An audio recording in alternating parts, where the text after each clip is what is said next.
a deputy general secretary the ma MPP and of course a lawyer. Lawyer bibi abako there. Nyame daruma. Mete won kache. Oh yeah, no offer me amre makata. Offer bi asem timdabi. Na abusafo nyina ho ye there. Oh, nyame daruma. Na se me train what is a train na tu no. Train there he. Wale. All the credit ya come so for like. Aye. Odu so for like. Obo hu say trotro no bi nim sisi ho, over no bi sisi ho, speaker sisi so. Okay. Na omo anu omo atm sunyane brekum kosodia safi also. Okay. Eboa. And to wo there the general secretary training na atu no. A true Obiri Boahen training, a true I see. But lawyer, the happenings at one polling station it be a very, very terrible. It is not the best. It be a very, very dangerous. Enran kind there ya bubinu momani munyina so I just say moja pramo some of the polling station executives and other areas. It is too dangerous for more party. It's too serious for a political party like MPP. A political party like MPP. Oh, na everybody sabi men ka se bia men ka na ma de mu animunyam oko ka bere lawyer we di opekasa dodo enye kasa na mepe in 2020 no so wo baka ya mama wa Ashanti region wo baka ya adeni monum were complaining about forms. Lawyer also Pokun were complaining about forms. All over the country, people were complaining about non-availability of forms. Forms in your.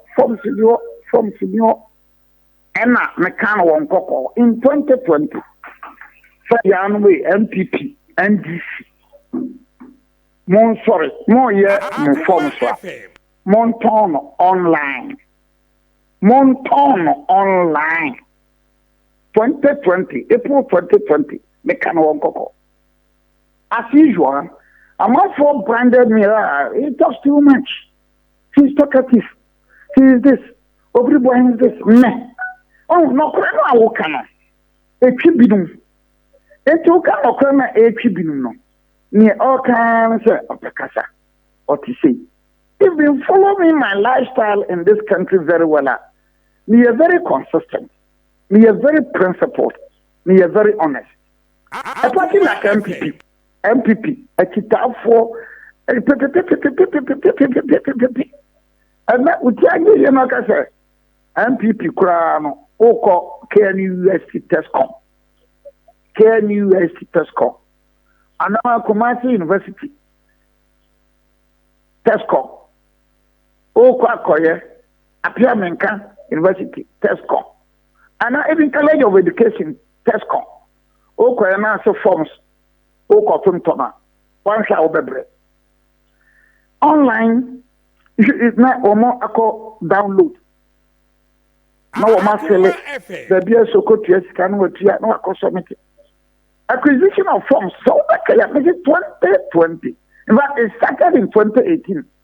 Now 2018 no near power in 2017 and and can take this dimension.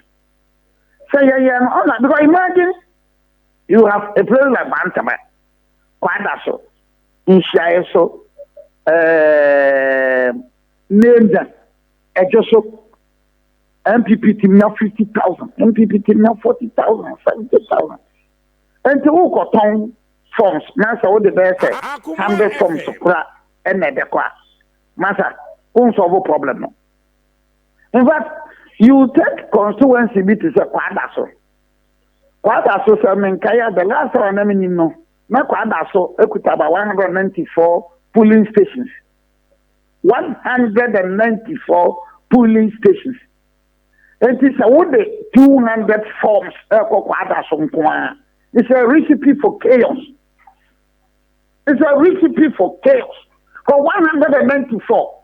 That's all the 200 in the Like I said, polling station will be other back up. So that even 194 in Quadaso, if you want to solve the problem, Quadaso, 194 polling station. You need to send no less than about 500 to 600 forms. Now, so why not and the problem the editor? Because so what the 200 forms to go and have a but I go for my second answer. So 200 in there, Metiaka, Matetiaka, Niempena, Medaba. When you do that, it's a recipe for chaos.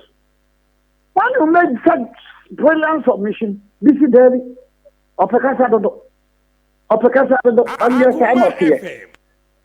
Now, Akoma, even acquisition of force, a proper. Now, acquisition no ye proper no, a better Jacos, Sunyana West, Aquabian forms one or sorry. About 9:30, people for Bayer do not go to Sundown when she are there. What's it?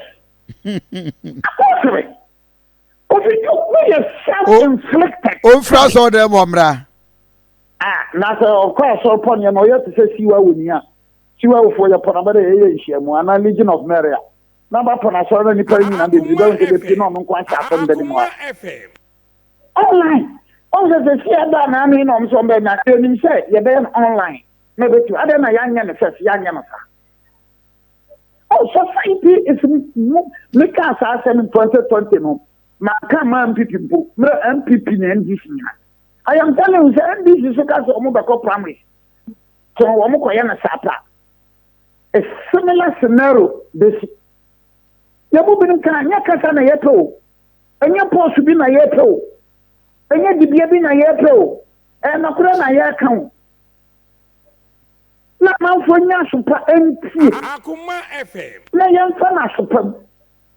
Na young Nancy Senaman in Yakama. So saying, Metesa, was it Hina? I could do your MP no. I chat with him. I know you mention of. Good. Now, I'm information, you'll be sure. Kurandu obaye former MPD kurandu kurabaye ngunya waye obi so nyina start wo polling station esa abatia in Akoma, for instance. What I learned was that the MP no kurade omo HSC out of Akoma, and the former MC, according to the publication in the papers, was abducted. Yeah. That was the use of the word. Abducted, yes. Our police who accuse the current MCs the car near the other normal call. Exactly. Kofi. There's a contompo ma ufie ejinamwa nkura fa wo namre. Na me form so number na mafa na we on post na makwan na machia no. We did that in 2008. The end result, we went to opposition. Historians, politicians, lecturers, lawyers, farmers, news presenters, journalists in Africa. Some of them learn history, but they don't learn from the lessons of history. They learn history, but they don't learn from the lessons of history. Now, what can I say? Bantamo. And Shayesu, Sadasu, Ofurikromo, a form number, Mabuka, Majaye. A better baby, 2024, sir, Nipanu Bibri, and Kotwaba. A better party. Takwa, if you hear the news coming from Takwa, it's not pleasant news. You're not sure, you're interested, but because. Oh, Mama, because Obiri Boahen, is it the case, sir, more current executives no and take up issues not properly and all my handle in ye? Oh, well, I won't say so, man handle in ye. And they were overtaken by events. But the prediction, and I may advise them with the March 2020. And I'm saying, I fire. We can say, what to obey you are quickly moving registration. We're polling stations in Nina. We are young to sell new album. Uncle Yakofa, but it's a serious thing. It doesn't pertain well for a political party now 169 parliamentarians. Now so at about 137. And it's a niyama we are equal. So for me no. General Secretary country we are seeing answer for me no. It's on hold. Akoma FM. Director of elections Sakasa for me is on hold. Inside the thing quiet demonstration work for me from no. Yes, also on hold. I am pa. The General Secretary, Director of Communications, Elections, Makai, Ayampa, for National. I don't have been much yet. Say, young for Menano, it is said, Bakufu, Yamanoko Onopus. How? But meaning I have signals on a bar. People think you talk too much. People think, oh, guy, because constituency chairman or person that should be constituency chairman. Constituency secretary that's a Obisho contest here person this time over. Regional chairman Pesudi. Regional Obisho Pesoba. National officer Pesudi. Obisho Pesoba. Etino Obia person offer Kwambiso to protect my interest. When you do that, it doesn't augur well for the party. For instance, we could hear one regional chairman Ekokase. Media who said will be a police station executive number. Now on one case resign. Now so yeah Najumaya. This is a comment by a regional chairman of a party. Which is a regional chairman might comment to here. And yet, if you are a cry, you will be a bemiano. Hey, a bemian because you mean Casa, the crowd from member and I say no. Sama Eco Court, me Casa, me Sheminta Shu. I will concentrate on the movement of my trade. I will concentrate, and I'm going to concentrate on the movement of my trade. Whatever you want to join my trade is going to end up at Wale Wale, Mampushi, Gambaga, Nalarungu, the four. Because I said, no, can't. Nippon Fana. And that's a MP in a half. But it's MP is a na me person san kwa no bate na won kan ho na won person kwa na o be den na e na transform within aba abom. If that statement is true, this is a statement purported or alleged to have been made by the MP. The national leadership of the party no ya ka se na tire MP se MP so ka sa dia wati ya tina ka se na tire MP. Lawyer, now you share the national issue, a divided or main, the issue of E-LEVY and the court. A divided or minor, many people are divided. Supreme Court among decision. This is a word of another personal interpretation. Why do you say that a divided or man? Emra, Chelsea, a can bet and can you answer? Now you go no Kobana, so Chelsea go against Newcastle. I am saying outsider.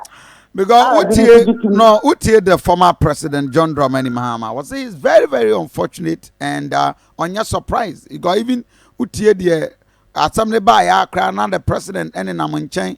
Now what started Canada. The former, even the former president is not happy. Yes. Kofina, you can say judgment be our demand will be happy. So this is a judgment ruling decision you on the Romabia will be happy. Kanokre Manyankopo. Now a banner saying deputy speakers Ekotoma and a law lecturer who is a member of the NDC or the Assembly. Akoma FM. Oko Kopenchi and a Supreme Court no a castle deputy speakers team to over. It's unfortunate and say 1 pound from so now what from here. Now man Canada that said me deputy speakers to a banner, me to a massy. So that from me can. Well, look at the constitution from Article 92 no banning na do here crossing. Your utterance says speaker no or member of parliament. Akoma FM. Speaker alone. onye member of parliament. Etino do ajahodian do ajaho omoto about when he has member of parliament. No ma appointing speaker. Now say omoya by elections. Why? Because constitution nature says we speaker, we are member of parliament. Going by that logic, so we are speaker, constitution just say we are member of parliament. But almost standing orders, so say who deputize for speaker, Akoma FM. So that provision is inconsistent with, contravention of Ghana's constitution. That provision. In fact, it is not only the first time we have had that situation in this country. In 2013,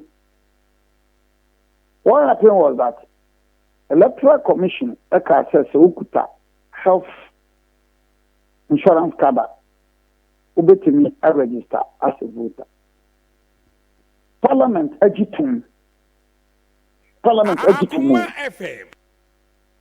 In the Abu Ramadan versus Macron versus the Attorney General, the Supreme Court said no. What the health insurance echo register. Any Marano Macron. I don't know what Nipa Anka say. I don't know President Mahama Anka say. I don't know the Etiamra. Now, you come to the case of the Republic versus High Court. Expert is Senator Rollins. Senator Rollins wanted to contest on NDC circuit. Clote or clote. Then the matter went to Akoma FM. Now interpretation by Unkuta Ghana voter ID card. Are you eligible to fill the form to contest as a parliamentary candidate? Even though the NDC constitution, party no constitution, it says this Unkuta voter. The Supreme Court said no. The NDC position, our constitution, is at variance with the Constitution of Ghana.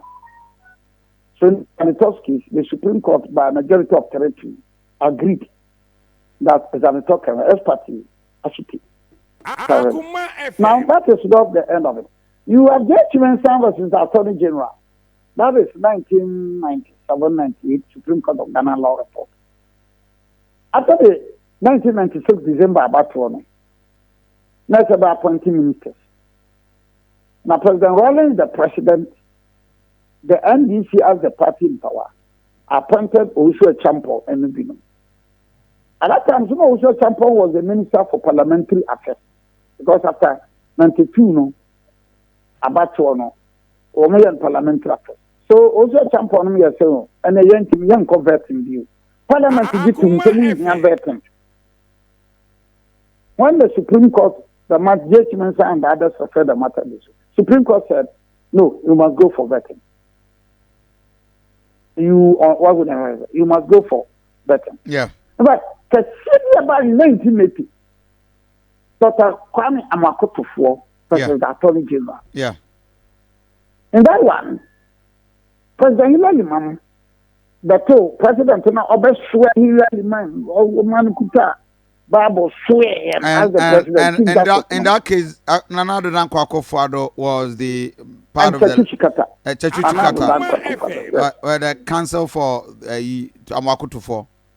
Yes. In that case, Chief Justice now swear President Mahama Limam now Limam Pasofa Kwamisu Now the matter went to Parliament, and majority of the parliamentarians then wanted Chief Justice re-vetting. Then Amakotofo took the matter to the Supreme Court. The Supreme Court said that the Constitution of Ghana is a living organism. I know for according to Justice Akwa. Good. I don't know who says so. Now I'm going to come with device. Me, I'm a president now. Me, above the law. That is the position. That is the position. Because he's not above the law. Because he let the man cry. Yes, and that is not Okoma. And he let the man then the president went to me. So Bebresi, go back to before the 60s, Balongo versus Edisai. Kobodisai was a minister. They wanted to deport Balongo. The matter was pending before Kobodisai married. The course what Edisai did was wrong. All over the world. All over the world. Maybe apart from North Korea, Russia, Algeria, and president above the constitution. Yes, idea. Idea. Now, even from Kajakum, President Attorney General, President Kofota, Obisi Dodgina Wood, Bakota Fasibi, until Omon Tiasia, until Omon Pam Dodgina Wood. The matter went to the president. But also look at the constitution. If you want to impeach the chief justice, the matter went to the president. The president referred it to the council of state. Frank Kajakum went to court to say, look, and as a president, the petition, you say, who's a petition about woman abandon. And the Supreme Court said, and yes, we are president, yeah. So, a lot of cases. Oh, wow. It is, but Lawyer Obiri Boahen, would you still advise MPP and cause one pursue issue of E-LEVY? Yeah, the point is that this is my personal opinion. I may be all right. The point is that I say Abane get tour now all the young projects. Abane must start here who say even talk boot in Ukra or na class in Chamuno. Yes, yes, yes, Sanka. When we do the E-LEVY, a bit cross board. Say E-LEVY now. Mama, you say, just an Abane Neko Pesican and the other financing project. Let's ask ourselves. Because Akoma FM. As I said, senior high school baby, as I said, Enti ya tisikaso akom de na ben kan na de E-LEVY ni sky tisiana. But ya tisikaso akom de ya ni na no mobilization. The E-LEVY is part of mobilizing money. Okay. Lawyer Obiri Boahen. Co-president for semi mobilizing yeah on my jai IMF ko. President Kofo Sisi Stadium. Within the kind of stadium. Ni ensa na wa Bosia. MPP plans 2020. Abba. I think for the first time in the history of Ghana, yes, about Ghana. Abba no one to mobilize the Kadima Electoral Commission. Tisha young co amanone anko pe ama. Okay. So you know that advice I'm the best to the advice I'll give to all of us. MPP for non-MPP, then Ghana for you. Your taxes now, we must make sure we make good use of the taxes. That is because what time I have a day. Now, share number of cars amount for air clear. Now, share duty amount for air. You can conclude say your duty, you taxes amount for air. Beam for baby, sending the other area. And can you take a mood of power? What I said, I mean, it's a discussion. Yes, a crowd has a vocal, so a bobo, another bobo. Na nipa best 3,000 or 5,000 a day. Saturday no more analysis. Na sika o munya no. Na test 4 matches I'm the kotoko na boy, kotoko I 4 matches over. Ni na o mama among 4. I just say then I chem no. Ne kotoko bobo la e dia tinya 10,000, 15,000 kopaka no. Okay.